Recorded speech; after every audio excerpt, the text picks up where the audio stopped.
বিসমিল্লাহির রহমানির রহিম। প্রিয় বন্ধুরা, আজকের এই ভিডিওতে আমরা আপনাদের আমাদের প্রিয় নবী পাক সাল্লাল্লাহু আলাইহি ওয়াসাল্লামের কিছু মুজিজা বর্ণনা করব, যা শুনে আপনিও বিস্মিত হয়ে যাবেন। তাই ভিডিওটি শেষ পর্যন্ত অবশ্যই দেখবেন।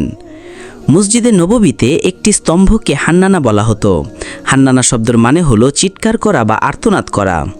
মসজিদে নববীতে এই স্তম্ভটিকে হান্নানা বলার কারণ হলো যে নবী পাক সাল্লাল্লাহু আলাইহি ওয়াসাল্লামের জীবদ্দশায় এখানে একটি খেজুরের তনা থাকতো।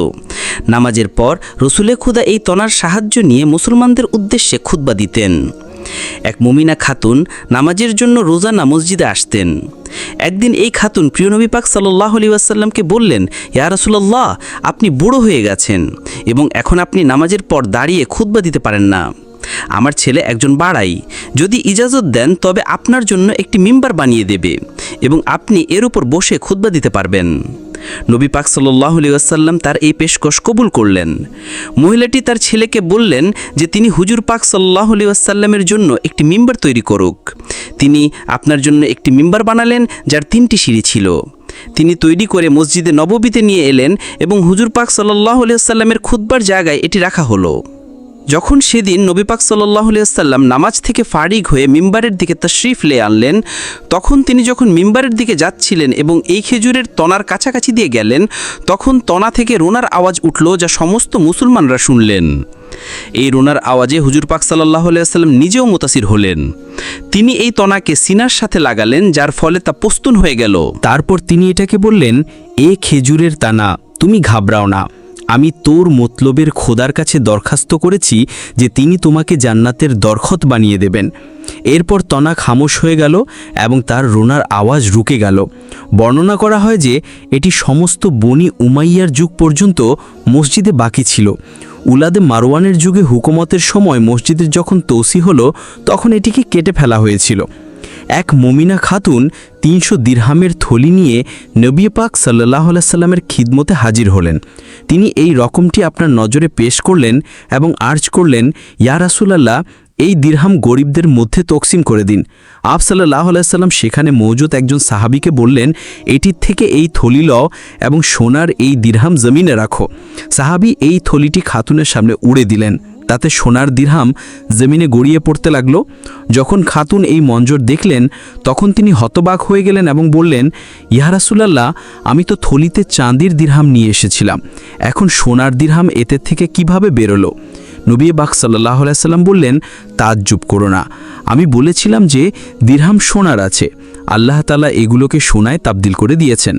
একবার আবু জাহল তার ইহুদি বন্ধুকে সাথে নিয়ে নবী পাক সাল্লাল্লাহু আলাইহি সাল্লামের কাছে এলো এবং বড়ই বেহুদা ভাষায় বলল, মুহাম্মদ, তুমি কতদিন আমাদের খোদাদের খেলাফে কথা বলতে থাকবে?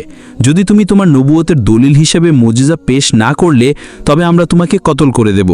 তিনি তার ইহুদি সাথীদের সাথে মশওয়ারা করলেন, বতাও মুহাম্মদের কাছে কি ধরনের মুজিজা তলব করি যার পেশ করতে এ আজিজ আসে। ইহুদি বলল, যদি তুমি জমিনে মওজুদ কোনো জিনিসের মওজিজা তলব করবে, তবে তিনি তার জাদুর জোরে এই মওজিজা তোমাকে দেখিয়ে দেবেন। তুমি আসমানি মওজিজা তলব করো, কারণ আসমানে জাদু চলতে পারে না। আবু জাহাল বলল, মুহাম্মদ, যদি চাঁদের 2 টুকরো করে দাও, তবে আমরা তোমার উপর ঈমান আনবো এবং তোমার বায়াত করব। নবী করিম আবু জাহালের সাথে ওয়াদা নিলেন, তিনি আপনার সাথে পাক্কা ওয়াদা করলেন। এই গুফতগুর সময় কুরাইশের 14 জন ব্যক্তিও শরিক ছিল। এরাও আপনার সাথে এই ওয়াদা করল যে যদি আপনি চাঁদের 2 হিস্সে করে দেন, তবে আমরা সবাই আপনার উপর ঈমান নিয়ে আসব। এই সময় জিব্রাইল আমিন খোদার তরফ থেকে আপনার উপর নাজিল হলেন এবং এরা বলল যে আল্লাহ বলছে, আমরা আখলাকে নজমকে আপনার তাবেদার করে দিয়েছি, আপনি যখন চাইবেন তখন তারা আপনার হুকুমের তামিল করবে।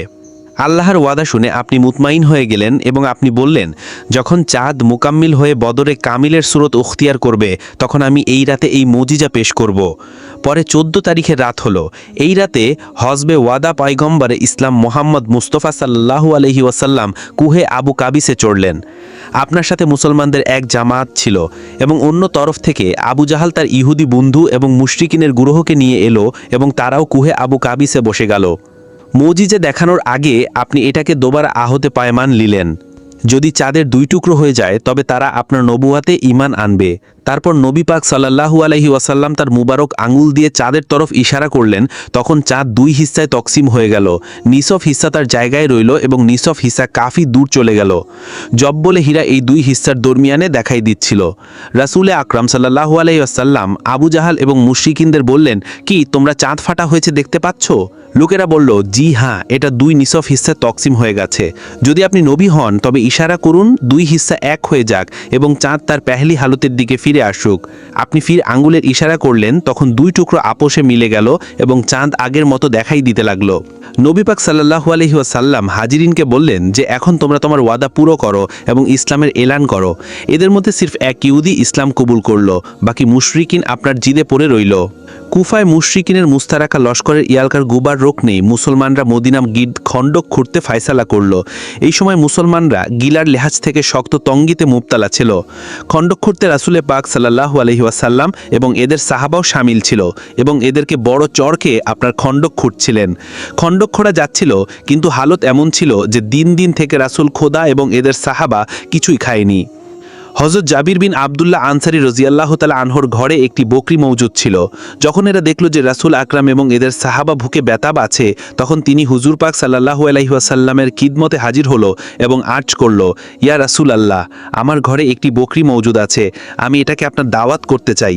আপনার কাছে দরখাস্ত আছে যে আপনি আমার দাওয়াত কবুল করেন এবং আমার মেহমান হন। রাসূল পাক সাল্লাল্লাহু আলাইহি ওয়াসাল্লাম বললেন, জাবির, একেলা আমি মেহমান হব না আমার সাথে সারা সাহাবাও তোমার মেহমান হবে? কি আমার সাথে সারা সাহাবাও তোমার মেহমান হবে? এখন জাবির হুজুর পাক সাল্লাল্লাহু আলাইহি ওয়াসাল্লাম থেকে এটা কিভাবে বলতে পারত যে সির্ফ আপনি একেলাই তাশরিফ লান?